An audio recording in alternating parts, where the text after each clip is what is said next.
जो चीजें हैं सरकार कहे, सरकार रिपोर्ट जो है उसको सार्वजनिक करे ना, वो बताए। अब कोई व्यक्ति क्या कहता है इस चीज से तो कोई अंदाजा नहीं लगाया जा सकता।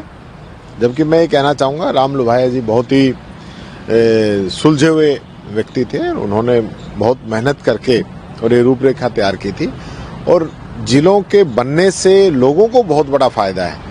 हरियाणा के अंदर आप देखोगे, हरियाणा की भौगोलिक स्थिति अगर उनका क्षेत्रफल लगाएं तो हमारे 2-3 जिलों जितना है पूरे हरियाणा। और हरियाणा के अंदर 23 जिले हैं। मध्य प्रदेश हमसे छोटा है, उसके अंदर 53 जिले हैं। आज ही गुजरात के अंदर 1 जिला और बढ़ा दिया। कहने का मतलब ये हर जगह डेवलपमेंट हो रहा है, नए पंचायत, नई तहसील, नए जिले बन रहे हैं। उसी को देखते हुए हमने बनाए थे, और उस चीज का सीधा सा फायदा पब्लिक को मिलता। नजदीक न्याय था, मॉनिटरिंग अच्छी होती, लोगों को रोजगार मिलते, उतने पद क्रिएट होते, उतना डेवलपमेंट होता, और उस चीज का फायदा मिलता। जब हमारे यहाँ पे चाहे दौसा बना हो, चाहे सवाई माधोपुर छोटा कॉम्पैक्ट रहा हो, चाहे टोंक छोटा हो, चाहे हमारा बारा है, प्रतापगढ़ है, छोटे छोटे जिले बनाए थे, आज तरक्की कर रहे हैं, लोगों को फायदा हो रहा है। तो छोटे जिले बनाना का मतलब ये नहीं है कि हमने कोई पॉलिटिकल फायदा लेने के लिए बनाए थे, हमने जनता की सुविधाओं के लिए बनाए थे। इनको रास नहीं आ रहा, समय आने पर जनता इनको जवाब देगी। एक बार सत्ता में जब विपक्ष में थी बीजेपी, तो पेपर आउट को लेकर काफी कुछ माहौल हुआ था। एसआई भर्ती को लेकर जो किरोड़ी लाल मीणा जी ने लगातार प्रदर्शन करते रहे, अब वापस से ट्रेनिंग पे भेजा जा रहा है। और ये सब कुछ देखिए, इन लोगों की कथनी और करनी के अंतर है।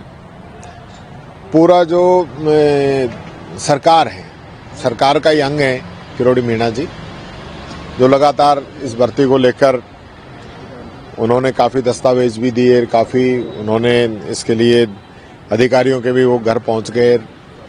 लेकिन हुआ क्या? आज जिन लोगों को आपने पकड़ा वो जमानत पे आ गए, वापिस ज्वाइन कर रहे हैं, स्टे मिल गया, और अब सरकार भी जो चयनित अभ्यर्थी हैं उनको ट्रेनिंग पे भेज रही है। तो कहने का मतलब ये है कि अभी इनका एजेंडा खुद का ही साफ नहीं है, करना क्या है।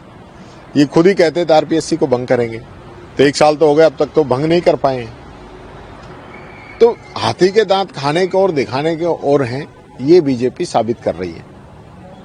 एक बार तो बोरवेल में चेतना गिरी थी, 10 दिन हुए, करोड़ों रुपए खर्च हो गए, सरकार का कोई ध्यान भी नहीं गया, कोई नुमाइंदा वहां पर गया नहीं। देखिए, सरकार का पहले दिन से इसके अंदर जो है मॉनिटरिंग ना के बराबर थी, पूरा फेल्यूर है इन लोगों का।